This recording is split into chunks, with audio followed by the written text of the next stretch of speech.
अस्सलाम वालेकुम viewers, welcome back two अवलेस ऐं हाज़िर जी खिदमत में गुलाम मुर्तज़ा कुंबर। जीअं त असां गुज़िरियल वीडियो में वेयर क्लास खे इस्तेमालु कयोसीं त तारीख़ जे विच में या तारीख़ कंहिं ते या तारीख़ खां मथे असांखे उन तारीख़ मूजिबि डेटा डिस्प्ले करे इन क्यूरी में। सो अॼु असां वरी हिकु दफ़ो ॿीहर वेयर क्लास खे इस्तेमालु कंदासीं, पर उन में क्राइटेरिया डेट न हूंदी। इन में असां क्राइटेरिया ॾींदासीं प्रोडक्ट आईडी। असां वेयर क्लास में कहिड़ी बि शइ ॾेई सघूं था। प्रोडक्ट मां प्रोडक्ट आईडी ॾेई सघूं था, सीरियल नंबर ॾेई सघूं था, product name, purchase price, sales price. Where class असांजो उन्हनि खे फिल्टर करे ॾींदो जेको असां हिनखे चवंदासीं त फलाणी शइ असांखे ॾे। सो हाणे वेयर क्लास में अॼु असां प्रोडक्ट आईडी जे थ्रू उहे प्रोडक्ट्स ॾिसणु चाहींदासीं त इहे प्रोडक्ट्स केतिरियूं आहिनि, घणा दफ़ा परचेस थियल आहिनि। ठीकु। सो वेयर क्लास में बिही करे आॾो मां ही प्रोडक्ट आईडी लिखंदुसि। प्रोडक्ट आईडी अची वियो। हाणे इहा प्रोडक्ट आईडी कहिड़ी थो मां ॾिसणु चाहियां, मां उन जे लाइ इक्वल ॾींदुसि। इक्वल माना उहा बराबरि, यानी जेका आईडी मां ॾियां उहा मूंखे ॾेखारे। सो प्रोडक्ट आईडी मां 1 थो ॾिसणु चाहियां त प्रोडक्ट आईडी 1 कहिड़ी आहे।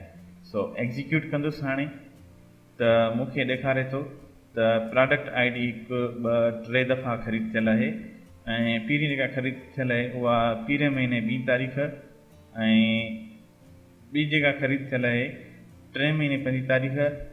प्रोडक्ट आईडी 1 वरी 3 दफ़ो ख़रीद थियल आहे 4 महीने 1 तारीख़। मोबाइल फ़ोन 1 ऐं इन जी परचेस प्राइस आहे, सेल्स प्राइस आहे। सो व्यूअर्स, अहिड़े हिसाब सां असां जेका प्रोडक्ट आईडी ॾींदासीं त असांखे उहा सर्च करे ॾींदो। हाणे 3 था ॾियूंसि, एग्ज़ीक्यूट, त 3 जेकी बि हूंदियूं असांखे उहे ॾेखारींदो।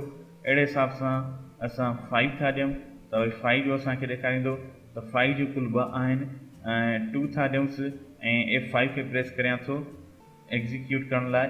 त प्रोडक्ट आईडी 2 जेका आहे उहो असांखे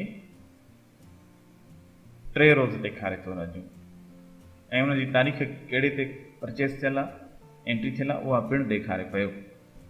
सो व्यूअर्स, सेम टू सेम जीअं असां डेट ऑफ परचेस जे लाइ वेयर क्लास इस्तेमालु कयोसीं, जेकी तरीक़ा ऑपरेटर्स जा इस्तेमालु कयासीं क्यूरेटर ते और इक्वल टू, उहे सभु असां हिते बि यूज़ करे सघूं था। जेकॾहिं प्रोडक्ट आईडी 2 हुजे त उहा बि ॾेखारे, उहे 2 ॾेखारे पियो हीअ मथां। ऐं जेकॾहिं प्रोडक्ट आईडी 2 खां मथे हुजे त उहे बि असांखे ॾेखारे। ही 3, 4, 5 पिणु ॾेखारे थो, 2 बि ॾेखारे थो। सो अहिड़े हिसाब सां वरी जेकॾहिं असां ओनली ग्रेटर देन ॾियूं, ओनली ग्रेटर देन यानी 2 खां मथे ॾेखार, 2 न ॾेखार। सो प्रोडक्ट आईडी 2 खां मथे जेके बि हूंदियूं उहे ॾेखारींदो। ॾिसो 3, 4, 5, हे 3, 4, 5, 6 इहे काफ़ी दफ़ा ख़रीद थियल आहिनि, जंहिंजे करे इहो रिपीट ॾेखारे थो। इन्हनि जो तव्हां सीरियल नंबर ॾिसो अलॻि अथव, तारीख़ ॾिसो अलॻि आहे। इहे अलॻि अलॻि एंट्रीज़ थियल आहिनि, छो जो मूं बाद में काफ़ी एंट्रीज़ करे रखियूं आहिनि। हिते हीअ ॾिसो था, सीरियल नंबर हीअ आहिनि। सो व्यूअर्स, अहिड़े हिसाब सां असां हिननि ऑपरेटर्स खे यूज़ करे सघूं था। ऐं जेकॾहिं असां लेस देन जी निशानी ॾींदासीं त असांखे उन खां घटि वारी ॾेखारींदो, यानी 2 खां घटि जेकी हुजनि। ऐं हिन में बि असां बिटवीन इस्तेमालु करे सघूं था। बिटवीन जो इस्तेमालु, बिटवीन आईडी नंबर 3 था कयूंसि एंड सिंगल कोट जे विच में आईडी नंबर 5। 3 खां 5 ताईं जेके प्रोडक्ट्स आहिनि उहे ॾेखारियो। आईडी 3, 4, 5 हीअ असांखे ॾेखारे थो।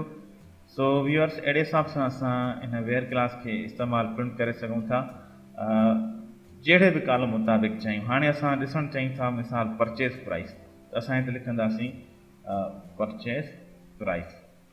परचेस प्राइस अची वियो। हाणे असां था चऊं त परचेस जेका प्राइस आहे 5000 में जेका ख़रीद थियल हुजे सिर्फ़ु ऐं सिर्फ़ु उहे ॾेखार जेके 5000 रुपए जी ख़रीद थियल आहे, जंहिंजी रक़म 5000 कोन्हे का। तीअं असां ॾिसूं ग्रेटर देन ॾेई करे ॾिसूं त 5000 खां मथे वारी ॾेखारियो, 5000 खां मथे वारी ॾेखारे थो त 6000 में तव्हांजी ख़रीद थियल आहे। हाणे असां था चयूं त जेका 7500 में वरितल आहे उहा ॾेखारे, त पोइ उन लाइ छा कंदासीं त 7500 रुपया ॾींदासीं ऐं इक्वल जी निशानी ॾींदासीं त सिर्फ़ु ऐं सिर्फ़ु 7500 वारी ॾेखारियो, 7500 में ई वरितल आहिनि उहे ॾेखारे पियो।